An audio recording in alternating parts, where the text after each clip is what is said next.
12:30 बजे के बाद 3:30 बजे तक तो हमने रात अपनी जंगल में, बिल्कुल भी लाइट अभी तक नहीं आई है।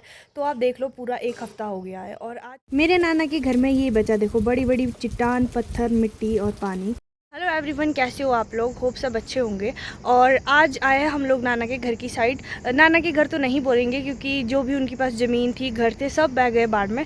तो उन लोगों को लाया है बाड़ा में, मतलब जो उनकी ग्राम पंचायत है वहाँ पे उनको रखा है और उनको खाने वगैरह, सोने वगैरह का सामान दिया गया है। ऐसी रोड से सफ़र करते करते पहुँच गए फिलहाल हम लोग वहाँ जहाँ पर मामू जी वाले थे। इनको देख के मन एकदम शांत हो गया क्योंकि ये सब बिल्कुल ठीक थे। नाना जी थोड़े बीमार हो गए थे क्योंकि उनकी दवाइयाँ छूट गई थी जो नदी में बह गई थी, बट ठीक था सब कुछ। उसके बाद हमने सामान वगैरह दिया और इनका रूम वगैरह देखा जहाँ पर ये रह रहे थे। वहाँ पर भी अभी फिलहाल लाइट नहीं थी। सबसे बात करके ऐसा लगा कि इनकी पूरी उम्मीद टूट गई क्योंकि इनकी सारी मेहनत नदी नाले में बह के चली गई, बट फिर भी इनमें हिम्मत बहुत ज़्यादा थी। ये बहुत मुश्किल टाइम होता है, घर चला गया, ज़मीन चली गई, सब कुछ चला गया जो आज तक कमाया था। फिर भी सब तैयार है सब कुछ शुरू से शुरू करने के लिए। और यहाँ पर इनको जो कपड़े वगैरह दिए थे तो उनका नाप वगैरह लेके हम लोग घर को ले जा रहे थे इनके जो कपड़े सिलाने के लिए। मैं आपको नाना घर की कुछ क्लिप्स शेयर करती हूँ। यहाँ पर देखिए, ये था इनका गाँव, 2 घर थे ये, वैसे 3 फैमिलीज रहती थी। और अब ये फोटो देखो, पत्थर ही पत्थर आ गया इनके घर की जगह। नाना जी बताते हैं आज तक उनके जीवन में कभी इतना बाढ़ नहीं आया। वो 80 साल के हैं और उनकी मम्मी पापा जब थे उस टाइम भी इतना बाढ़ कभी नहीं आया है। मेरे साथ मेरे मामू की बेटी है तो वो आपको बताएगी कि उस रात क्या हुआ था एक्चुअल में उनके साथ, जिस दिन उनका खेत वगैरह सब घर वगैरह बह गए थे। ये है मेरे मामू की बेटी, इसका नाम है सुषमा। तो आप बता सकते हो कि क्या हुआ था उस रात एग्जैक्टली? वहाँ पर पानी का फ्लो 30 जून की रात थी वो, जिसके कारण हमारी गाय और पापा को कॉल आई कि पीछे से पहाड़ी टूट गई है, जो भी हमने जाओ और हम सेफ जगह चले गए।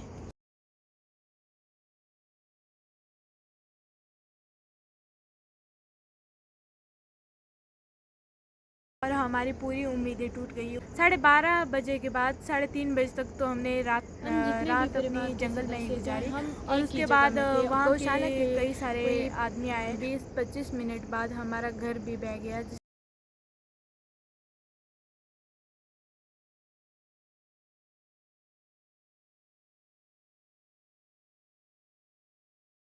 उसके बाद 3 बजे ये लोग जंगल से दूसरे गांव गए और वहां पर रहे। और ये है नाना घर की जगह, देखो बड़े बड़े पत्थर इनके घर की जगह आके खड़े हो गए हैं। हम लोग भगवान जी का लाख लाख शुक्र करते हैं और उस लास्ट कॉल का भी, जिनकी वजह से ये लोग अलर्ट हो गए, अदरवाइज ये नींद में ही घर के साथ बह जाने थे।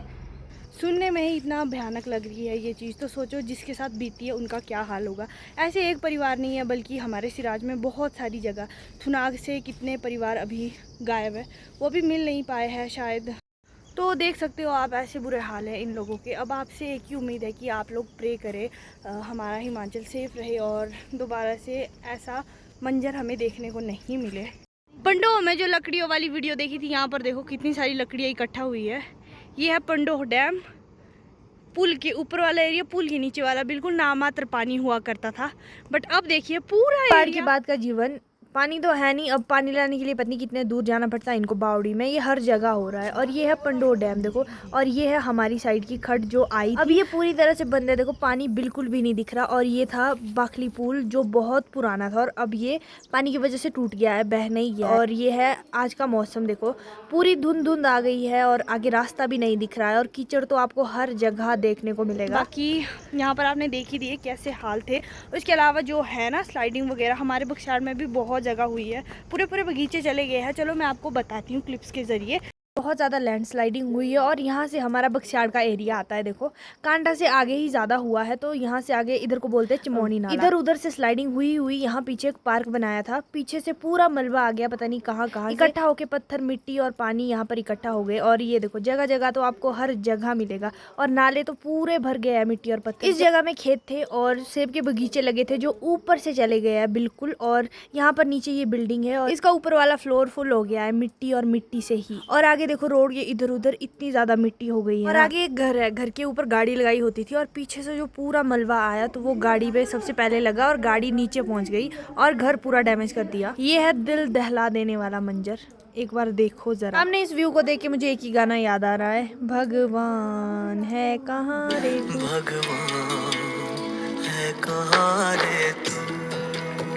सियाड़ से आगे वाली साइड को ना पूरे बगीचे ऊपर से नीचे पहुंच गए थे। जहाँ से स्टार्टिंग थी वहाँ से बिल्कुल नाले में पहुंच गए हैं। पेड़ों पे फसलें बिल्कुल तैयार थी, थोड़ा सा टाइम रहा था उनको पकने के लिए और यहाँ पर ये हो गया। पर शुक्र है कि इंसान सभी लोग बिल्कुल सेफ है। और यहाँ पर मंदिर देखो, चारों ओर बहुत भयानक तबाही हुई है, मंदिर को खरोच तक नहीं आई है। और पीछे तो पूरा क्रिकेट ग्राउंड बन गया है, पीछे से रोडें बनी, बगीचे आए, वो सारा मलबा यहाँ रोड पे इकट्ठा हो गया है। और यहाँ पर जगह जगह आपको ऐसे स्लाइडिंग बिल्कुल नॉर्मल देखने को मिलेगी।